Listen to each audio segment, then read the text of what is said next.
اعوذ باللہ من الشیطان الرجیم بسم اللہ الرحمن الرحیم یا ایہا الذین آمنوا ان تطیعوا الذین کفروا یردوکم علی اعقابکم فتنقلبوا خاسرین۔ یہ سورہ آل عمران کا 16واں رکوع اور آیت نمبر 149 ہے۔ غزوہ احد کا ذکر چل رہا ہے۔ غزوہ احد میں شکست کے بعد منافقوں نے بعض مسلمانوں کو مشورہ دیا کہ اپنے نسلی بھائیوں کے پاس چلے جاؤ اور دوبارہ ان کے دین میں داخل ہو جاؤ۔ اس پر اللہ تعالیٰ نے یہ آیت مبارکہ نازل فرمائی، جس میں انہیں سمجھایا گیا کہ اگر ایسا کرو گے تو تباہ ہو جاؤ گے۔ کافروں کی بات ہرگز نہیں ماننا، وہ تمہارے مددگار نہیں ہو سکتے۔ بل اللہ مولاکم وہو خیر الناصرین، تمہارا مددگار صرف اللہ ہے، اور جس کا مددگار اللہ ہو اسے کسی دوسرے مددگار کی ضرورت نہیں۔ احد کے میدان میں کفار اچھل کر آپ علیہ الصلوۃ والسلام کو قتل کر دینے کے دعوے کر رہے تھے، مگر آپ صلی اللہ علیہ وسلم نے صحابہ کرام رضی اللہ عنہم اجمعین کو ان کی خرافات کے جواب میں خاموش رہنے کا مشورہ دیا۔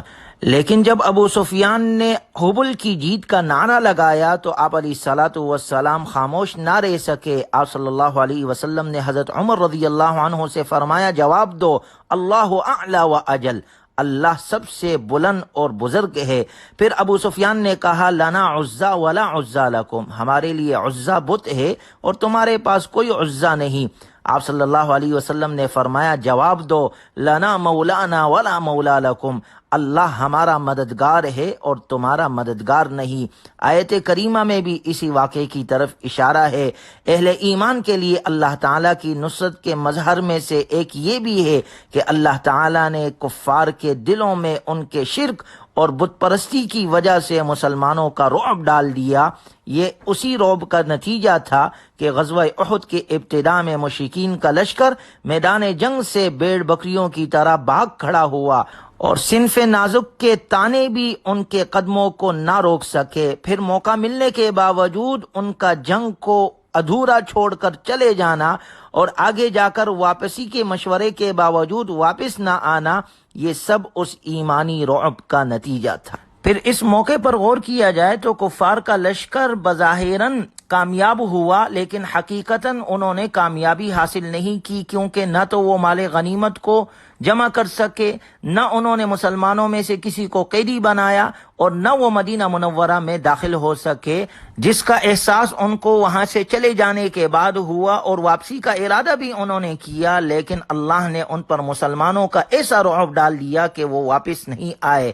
اور اگلی آیت میں اللہ تبارک و تعالی نے غزوہ احد میں شکست کے اسباب ذکر کیے ہیں کہ مسلمانوں کو ظاہراً یہ شکست اور یہ جو تکلیف اٹھانی پڑی، اس کی وجہ کیا تھی؟ وَلَقَدْ صَدَقَكُمُ اللَّهُ وَعْدَهُ إِذْ تَحُسُّونَهُمْ بِإِذْنِهِ، اللہ تعالیٰ نے اپنی نصرت کا وعدہ سچ کر دکھایا جب تم میدان احد میں کافروں کو اللہ کے حکم سے قتل کر رہے تھے۔ حَتَّى إِذَا فَشِلْتُمْ وَتَنَازَعْتُمْ فِي الْأَمْرِ وَعَصَيْتُمْ مِنْ بَعْدِ مَا أَرَاكُمْ مَا تُحِبُّونَ، یہاں تک کہ تم نے اس وقت کمزوری دکھائی اور رسول اللہ صلی اللہ علیہ وسلم کے حکم کے بارے میں اختلاف کیا اور نافرمانی کی، جبکہ اللہ نے تمہیں تمہاری خوشی کی چیز دکھائی۔ تم میں سے بعض دنیا کے طلبگار تھے اور بعض کی نظر آخرت پر تھی۔ ثم صرفکم عنہم لیبتلیکم ولقد عفا عنکم واللہ ذو فضل علی المؤمنین، پھر اللہ نے تمہیں آزمانے کے لیے دشمنوں سے تمہیں پھیر دیا، یقیناً اللہ نے تمہیں معاف کر دیا، مسلمانوں پر اللہ کا بڑا ہی فضل ہے۔ استسعدون ولا تلوون علی احد والرسول يدعوكم في اخراكم فاثابكم غما بغم لكي لا تحزنوا على ما فاتكم ولا ما اصابكم۔ اللہ کا ارشاد ہے، وہ بھی عجیب منظر تھا جب تم میدان سے بھاگے چلے جا رہے تھے اور مڑ کر بھی کسی کو نہیں دیکھ رہے تھے، اور اللہ کے رسول تم کو پکار رہے تھے تمہارے پیچھے سے، پھر پہنچا تم کو غم عوض میں غم کے، لِكَيْ لَا تَحْزَنُوا عَلَى مَا فَاتَكُمْ وَلَا مَا أَصَابَكُمْ، تاکہ تم نہ تو اس چیز پر غم کرو جو ہاتھ میں آ کر ہاتھ سے نکل گئی، اور نہ ہی سر پر پڑنے والی مصیبت پر غم کرو، تم جو کچھ بھی کرتے ہو اللہ اس سے باخبر ہے۔ یعنی مسلمانوں کو غم پر غم پہنچا۔ پہلا غم مشرکین کے غلبے کا، دوسرا غم آپ علیہ الصلاۃ والسلام کے قتل کی افواہ اور غنیمت کے جاتے رہنے کا، لیکن یہ غم بھی حکمت سے خالی نہیں تھا۔ اس کا ایک مقصد یہ تھا کہ تم مشکل حالات کا سامنا کرنے کے عادی ہو جاؤ، اور دوسرا مقصد یہ تھا کہ جو مصیبت سر سے گزر چکی اسے بھول جاؤ، اس لیے کہ بڑا غم انسان کو چھوٹا غم بلا دیتا ہے۔ ثم انزل علیکم من بعد الغم امنۃ نعاسا یغشی طائفۃ منکم، پھر اللہ تعالیٰ نے اس غم کے بعد اونگ کی صورت میں تم پر سکون کی کیفیت طاری کر دی جو تم میں سے ایک جماعت پر چھا گئی تھی، جس سے غم کا محسوس ہونا ختم ہو گیا۔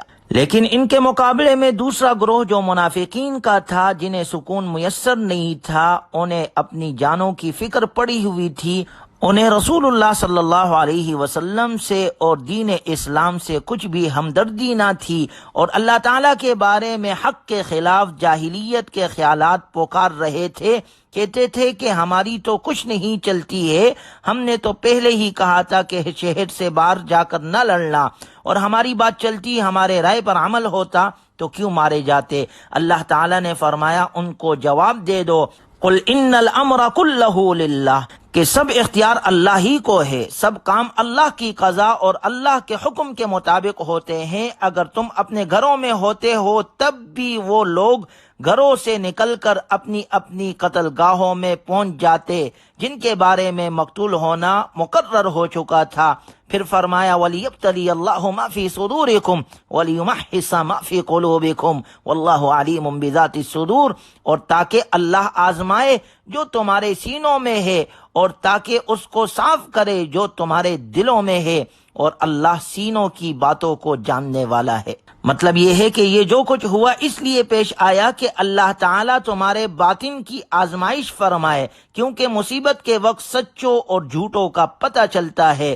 چنانچہ منافقین کا نفاق کھل گیا اور مؤمنوں کا ایمان اور زیادہ مضبوط اور ثابت ہو گیا۔ اور یوں تو اللہ تعالیٰ سب باتوں کا علم رکھتا ہے، لیکن علم ظہور کے طور پر یہ باتیں ظاہر ہو گئی اور مسلمانوں کو بھی سچوں اور جھوٹوں کا پتہ چل گیا، اور اللہ تعالیٰ نے صحابہ اکرام رضی اللہ عنہم اجمعین کے لیے عام معافی کا اعلان فرمایا، ان الذین تولوا منکم یوم التقى الجمعان انما استزلهم الشیطان ببعض ما کسبوا، بے شک تم میں سے جو لوگ اس دن پشت پھیر کر چلے گئے جس دن دونوں جماعتیں آپس میں مقابل ہوئی تھی، بات یہی ہے کہ ان کو شیطان نے لغزش دے دی بعض ایسے اعمال کے سبب جو انہوں نے کیے، وَلَقَدْ عَفَى اللَّهُ عَنْهُمْ، اور البتہ تحقیق اللہ نے ان کو معاف فرما دیا، بے شک اللہ بخشنے والا اور حلم والا ہے۔ گویا غزوہ احد کے حوالے سے کسی بھی صحابی پر تنقید جائز نہیں، اس لیے کہ اللہ تعالیٰ نے ان سب کو معاف کر دیا ہے،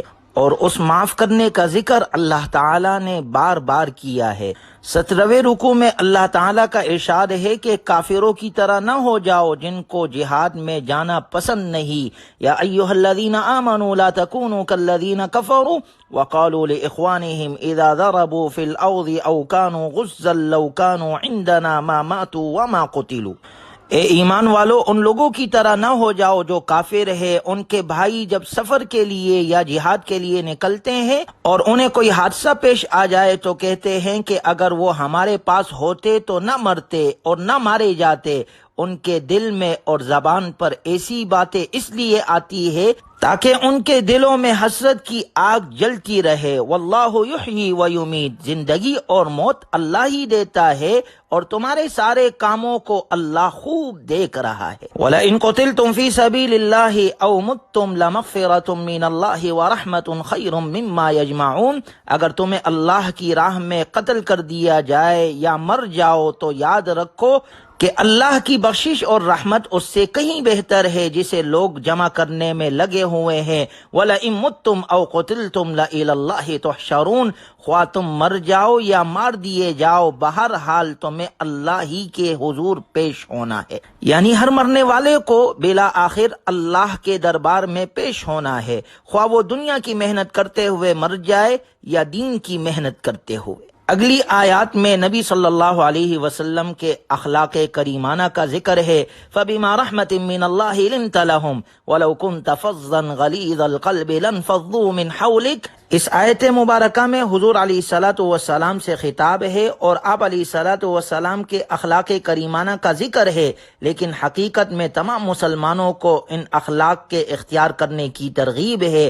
ہمارے نبی صلی اللہ علیہ وسلم چھوٹوں بڑوں اپنوں اور غیروں سب کے لیے بے حد نرم تھے۔ آپ علیہ الصلوۃ والسلام کے اخلاق کریمانہ کا ذکر قرآن کریم میں، احادیث مبارکہ میں اور سیرت کی کتابوں میں بکثرت موجود ہے۔ آپ صلی اللہ علیہ وسلم خوش اخلاق اور خوش مزاج ہمیشہ ہی سے تھے، اور اس موقع پر خاص طور پر اس کا مظاہرہ ہوا۔ اللہ کا ارشاد ہے وَلَوْ كُنْتَ فَظًّا غَلِيظَ الْقَلْبِ لَانفَضُّوا مِنْ حَوْلِكَ، اگر آپ سخت مزاج اور سخت دل والے ہوتے تو یہ لوگ آپ کے پاس سے منتشر ہو جاتے۔ یہ آپ علیہ الصلوۃ والسلام کی نرمی اور شفقت ہی کا نتیجہ تھا کہ آپ کے ارد گرد مختلف قبیلوں اور متضاد مزاجوں کے لوگ جمع ہو گئے تھے۔ اللہ کا ارشاد ہے فَاعْفُ عَنْهُمْ وَاسْتَغْفِرْ لَهُمْ وَشَاوِرْهُمْ فِي الْأَمْرِ فَإِذَا عَزَمْتَ فَتَوَكَّلْ عَلَى اللَّهِ إِنَّ اللَّهَ يُحِبُّ الْمُتَوَكِّلِينَ۔ آپ ان کو معاف کر دیجئے اور اللہ سے ان کے لیے مغفرت طلب کیجئے،